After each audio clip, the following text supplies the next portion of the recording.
when I was younger, I used to see this commercial on TV all the time. It was for a discount muffler chain. And,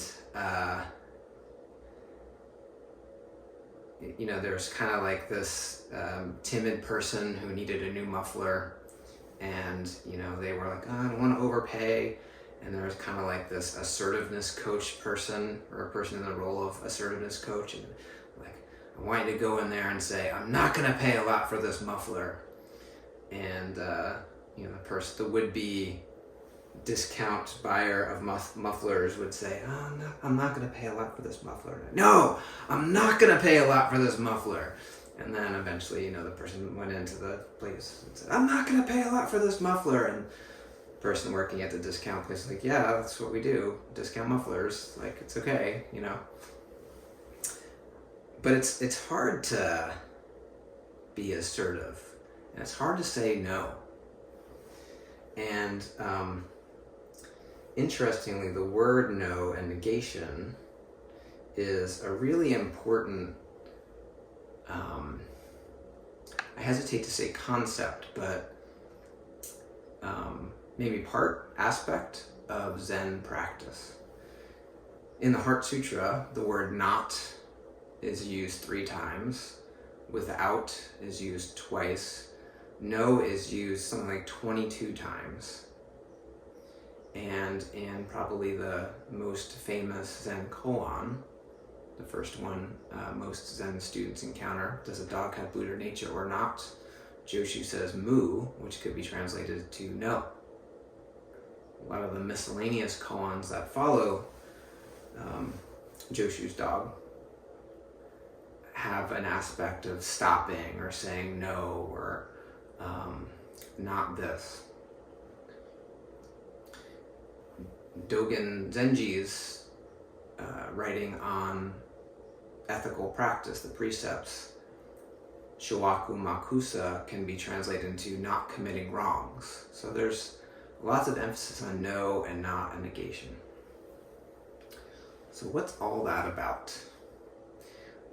When you read the Heart Sutra and chant it, essentially 2/3 of it is saying that everything that Buddha taught is like a negation of that. No Four Noble Truths, no Eightfold Path, no suffering, no cause of suffering, no extinguishing, which is kind of strange that we would chant something every day in morning zazen, and we call the Heart Sutra the heart of Buddha's teaching that negates everything that Buddha said.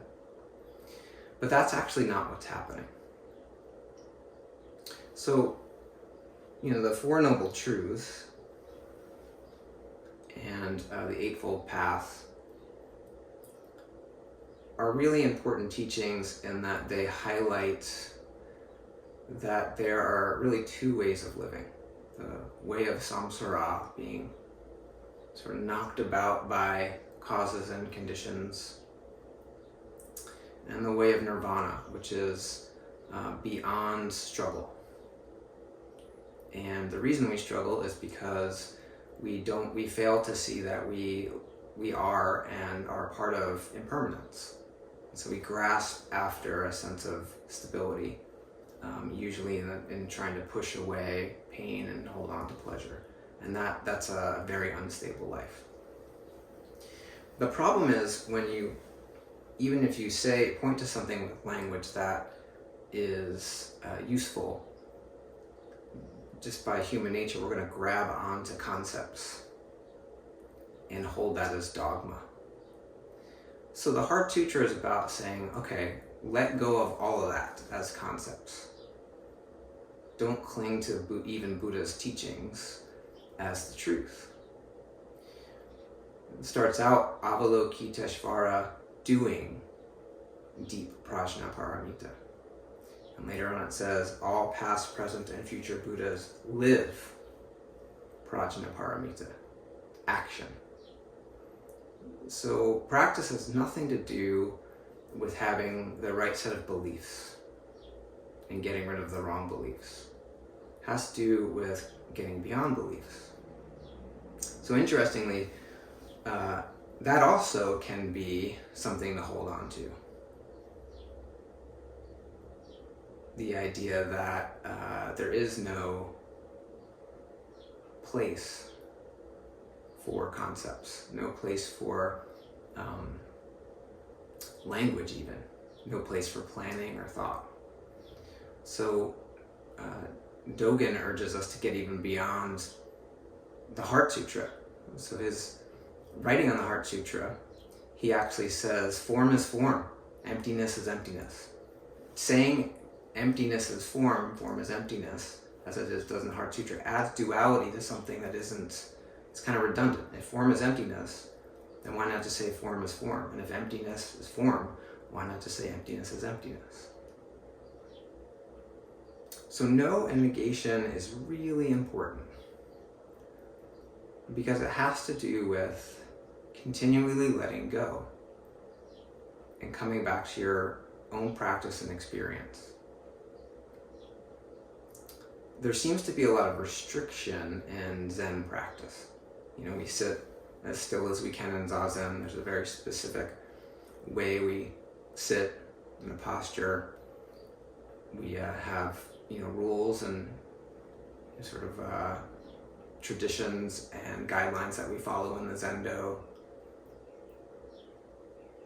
In certain rituals, there's a particular way to even step. So for example, in the traditional Soto incense offering, there's a straw mat, and you might have seen Seicho and I perform the incense offering at Sesshin or Zazenkai.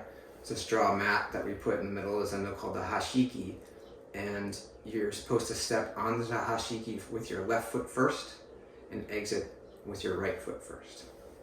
So lots of seeming like restrictions on what you're supposed to do. But the thing is, practice is not about restriction. It's about paying attention to what you're putting your effort into. You can't put your effort into everything. The great, insight and teaching of Shakyamuni Buddha is we waste our lives putting lots of effort into trying to get rid of pain and hold on to pleasure. It's a waste of time. And it causes actually more suffering. And in the Heart Sutra, we can waste a lot of time trying to hold on to a state of emptiness. And there's a word that Hakuin Zenji came up for, a phrase, or that he came up for that, Zen sickness. We can kind of get stuck in wanting to hold on to some sense of being beyond, the reality of life, and sort of get stuck in this idea of having a big enlightenment experience and waste a lot of time and effort in doing that. So we need to be careful and deliberate about where we're putting our effort. No is a really wonderful practice because no is about being deliberate about what you're putting your energy into and your time into. None of us has unlimited time. None of us has unlimited capacity. And these days we have more and more demands, both internal shoulds and musts, and external have-tos and expectations. The wonderful thing about Zazen, in my experience, is that when I'm able to sort of just sit and let go and come back to just now, just my experience, is it creates the opportunity to really choose, okay, what do I want to put my energy into? What is life asking of me right now? Not all those other extraneous questions, but what's the fundamental right now question that life is asking? Sometimes that question can be subtle. It might be, is now the time to rest? It might be, can you take a break for a minute? It might be, do you need to get out of a commitment that you made? Or it might be you really need to get going and do something. But if we don't stop and say no, again, not in the restrictive, I refuse sense, but in the letting go of habitual, unconscious, automatic doing, we don't say no to that, we can't really say yes in an affirmative, deliberate, and intentional way to the fundamental question that life is asking at any moment. So when you encounter no in your Zen practice or chants, maybe instead of kind of taking it as like, no, not that, you might just kind of wonder,